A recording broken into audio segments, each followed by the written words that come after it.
నిజంగా ఒక shocking news మాకు అందరికీ జడ్చలలో. సాయంత్రం దాదాపు 5-5:30 లోపల ఈరోజు ఈవినింగ్ నిమ్మబాయి గడ్డగాడ వైష్ణవి అనే అమ్మాయి, ఆమె ఎస్వికేఎంస్లో పనిచేస్తుంది. ఆమె అక్కడి నుంచి ఇక్కడికి వస్తుంటే, ఇంటికి వెళ్తుంటే తెలియని వ్యక్తి ఒక ఆయన ఆమెను గొంతులో పొడిచి అక్కడనే స్పాట్లో పాపం ఆమె చనిపోవడం జరిగింది. నిజంగా బాధాకరము. ఇలాంటి జరగడం నిజంగా నాకు బాధ కలిగించింది.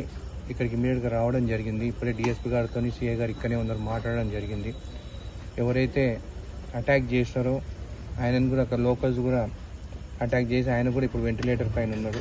ఏది ఏమైనా కానీ ఒక ఉద్యోగం చేసుకుంటూ తల్లిదండ్రులు ఒక మహిళని చదివించి, ఆడపిల్లని చదివించి ఒక ఉద్యోగం చేస్తుంటే ఆమెను పెళ్లి చేయాలని చెప్పి తల్లిదండ్రులు మొన్ననే రీసెంట్గా ఎంగేజ్మెంట్ కూడా అయిందంట.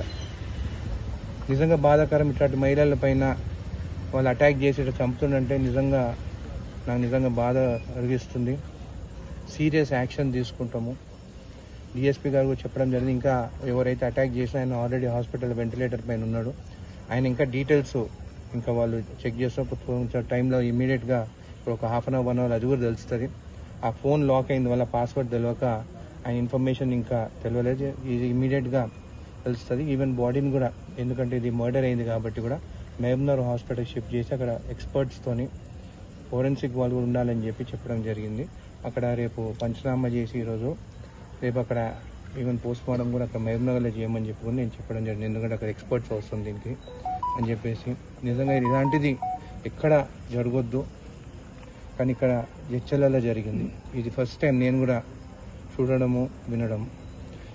నెక్స్ట్ టైం ఇలాంటి ఏమీ జరగకుండా కూడా మా తరఫున మేము కూడా ప్రయత్నిస్తాం. పోలీస్ వారికి కూడా సీసీ కెమెరాస్ అని అది కూడా మాకు ఫుటేజ్ కూడా దొరికిందని చెప్తున్నారు. అది కూడా చూస్తాం.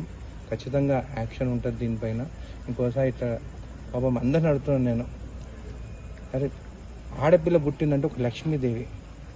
నేను కూడా నాకు ఆడపిల్ల పుట్టాలని చెప్పి మేము మొక్కున్నాను.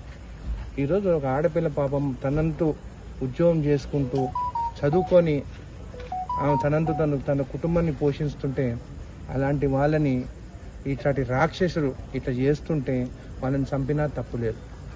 ఖచ్చితంగా జడ్చర్ల ప్రజలు ఈరోజు జడ్చర్ల మున్సిపాలిటీలో ఈరోజు అందరు నిజంగా ఒక బాధాకరమైన రోజు మాకని చెప్పి తెలియజేస్తున్నారు.